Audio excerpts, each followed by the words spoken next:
Hey friends, welcome back to another episode of the TV Tray Sessions here at Guitar Talk with Todd. Thank you all for joining me today. Please hit that subscribe button in the lower right hand corner. Find me on Facebook at Todd Beebe Music. Today we are sending out a tribute to my friend, the late great Wayne Kramer from the MC5. Sadly, this reminds me of the tribute I did for Jeff Beck last year. I always try to keep these videos uplifting and positive on here, but it's very sad to have to do a salute, but it's something I have to do. I've been losing a lot of my heroes lately. I know all you feel the same way I do about many of these artists, and I was lucky to have a friendship with Wayne. I ran into him several times through the years out on the road and whatnot, and we kept in touch a lot through email, especially towards the end. And I was just blown away and shocked when I heard that we lost Wayne on February 2nd of 2024.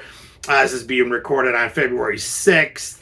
I did put a post up on my Facebook page, but I wanted to just take a few days to get my thoughts together before I came on here. I have a lot of great things that I've gotten from Wayne through the years. I'm going to kind of showcase here as we pay tribute to him. If you guys aren't hip to Wayne Kramer from the MC5, get hip to him. What an iconic artist. I hear people argue, when did punk rock start? And I mean, that's like saying, when did rock and roll start? You could trace the roots back into obviously the blues and whatnot. For me, it's guys like Link Wray and Gene Vincent and those guys that, you know, came out of the early rock and roll, colliding with, you know, energy and youthfulness. And that, to me, the pinnacle of that is the MC5. A lot of times Iggy and the Stooges and people like that get mentioned, but if you do your homework, you'll find out both those bands came out of Detroit, but Iggy and the Stooges used to open the shows for the MC5 because they were inspired by that band, and they got, you know, going. So roughly the same time, but Iggy and the Stooges and iggypop has even said that Wayne Kramer and the MC5 were an influence on him. The Stooges started opening for the MC5 and they went from there.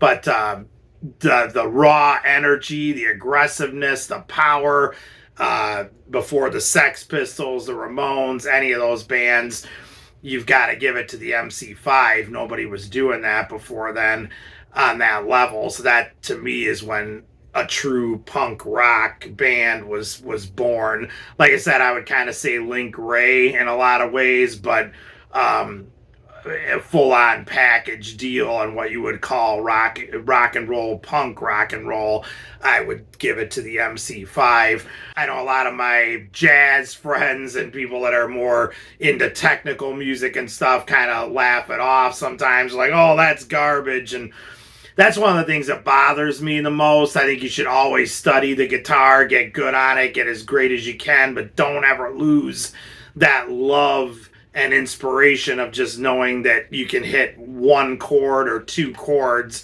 and they could just be simple power chords and you can write something completely awesome. To me, it's all about self-expression, whether that's Beethoven writing some intense, very technical classical piece, or a jazz artist, or it's the MC5 and Wayne Kramer banging out, you know, two power chords. If you're expressing yourself to the fullest, you've got my vote, you've got my attention. And Wayne Kramer and the MC5 did that. Unbelievable passion and energy from that band. So MC5, you had Wayne Kramer, the man, on guitar, robtyner on vocals, fredsonicsmith on second guitar, Michaeldavis on bass, and Dennis Machine Gun Thompson on drums. And I've got some of their stuff here that I just want to kind of, look through, just different albums and stuff. This is the album you want to get right here, the iconic album that's become to be known as the Kick Out the Jams album, recorded at the Grandeballroom in Detroit, released in 1969. Wayne signed this one to me. I'll get some close-ups of that. to show you guys that's the album that you want right there if you're new to the MC5. But then pick up all the other stuff. Back in the USA is fantastic too. Looking at You and all this stuff tonight that's on here. Let Me Try, I think, is one of their best songs. Wayne performed this live towards the end of his life, too. He would play that live. And then, of course, the High Time album. So those three are like the big ones you want to get from the MC5. But Wayne released a lot of solo albums through the years. You want to get those as well. Wayne also had a group that he started called Jail Guitar Doors. He was very passionate about that. And what they did is they would go in and get guitars to, prison inmates that Wayne was he connected to those people because he went through that himself. And a lot of times, if you're not maybe a massive serial killer or some hardcore criminal and you just got in there under bad circumstances or something, Wayne and Jail Guitar Doors were all about that, helping get guitars into some of those people's hands to help them with music to pull through. It was a great organization that's still going now, so check out Jail Guitar Doors that Wayne started. And check out Wayne's book, The Hard Stuff, which is right here. One of the best rock and roll biographies ever put out. The Hard Stuff, Dope, Crime, the MC5, and My Life of Impossibilities. I mean, is there a better title than that? Wayne signed this one to me, gave me a copy of this when this book first came out. And what a read. One of the best rock and roll biographies ever put out. And like I said, Wayne went through some hard times and he survived and came out the other end. And he was all about, connecting with people on that level and that had been through that stuff. And he was all about trying to help other people because he had come through the other end. But this is a fantastic read, so check it out. Like I said, I would run into Wayne a lot. We would always keep in touch through email and stuff, but I ran into him originally years back. In 2018, Wayne did a thing he called the MC50, which was like the 50th anniversary of the MC5 coming out in 68 and the recording of the famous live album. And he went out and did a tour. Kim Thale from Soundgarden was playing guitar along with him. He was basically fredsonicsmith, and that was fantastic. If any of you caught any of those shows, it's great. Wayne came into Chicago. He let me know he was coming. And I went down there, and it's really cool. He had an MC50 backdrop up in the area that he was hanging out in before the show. And there was other people back there stuff too. So we went over by that backdrop and got some pictures and stuff. And this here is one of my prized possessions for sure. And now more than ever, this was put out by Fender to replicate Wayne's iconic red, white, and blue flag Stratocaster. They put these out in 2011. And Wayne gave this to me, signed it to me. I'm going to put some pictures up. You can see on the front there, he signed Wayne Kramer. And then on the back, he actually signed the headstock to Todd with love, Wayne Kramer. I mean, wow. Like, it gives me chills just thinking about it. And I was speechless, when I got that from Wayne. Wayne played this guitar when he was in Chicago. I got some pictures of him just messing around with it, the two of us as well, which is just super cool to have. Wow, just what an awesome thing. Fender issued those in 2011. They don't make them anymore. A lot of times people have swapped out the neck, which I just think is like sacrilegious because, the white stars with the blue headstock up here are all part of this. So this is exactly like a replica of Wayne's guitar. I know he told me he put nylon saddles on his that he would play live instead of the steel because he would sweat so much it would rust. and whatnot. But very cool. He signed the front and then personalized it to me on the back. And what a prized possession. To say I'm honored to have that is an understatement. And then about 2 months ago, right before Christmas of 2023, this is being recorded on February 6th of 2024, Wayne had teamed up with a company called Axe Heaven, and they did miniature guitars of this, and he threw one of these in the mail to me too, and signed the case to Todd, Kick Out the Jams, Wayne Kramer. Just awesome. And it's basically a mini replica of that guitar. So Wayne was super cool to me. He also called me up when he played in Milwaukee several years back, and he actually put me. He's like, I'm putting you right in the front, baby. And he did. He walked me right out there, and he put me right in the front. And he was like, made sure that I had that whole little area right in front of him. And he specifically walked over by me, all throughout the night because he wanted me to take pictures. And I did, and I emailed those to Wayne, so he saw all of them. And I know he was like, can I use some of these for promotion? I'm like, do you even have to ask? Like, really?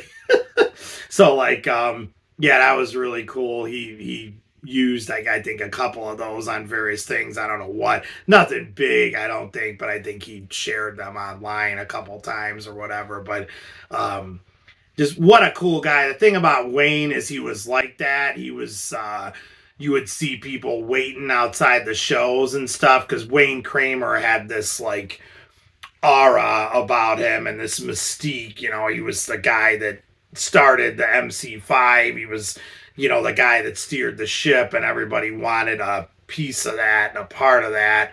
And a lot of times it would just get a little bit weird. People would just hang around for hours on end outside of the shows and whatnot. And it was really cool, but that's what I'm getting at with this story. Wayne never was like, rushed out. He would just come walking out, and he would hang out with those people. And I saw him one time. He was talking about somewhere where fredsonicsmith was hanging out by a place, and he was like, come on, let's go. And he just hopped in the car and drove the guy there to show him. And he was very much like, come on, guy, who wants to come? Let's go. He was never like, the big star or whatever. He kept that down home vibe about him, and just real down to earth. And he talks about all that too in the hard stuff, his biography. I know you can still get this, so grab a copy.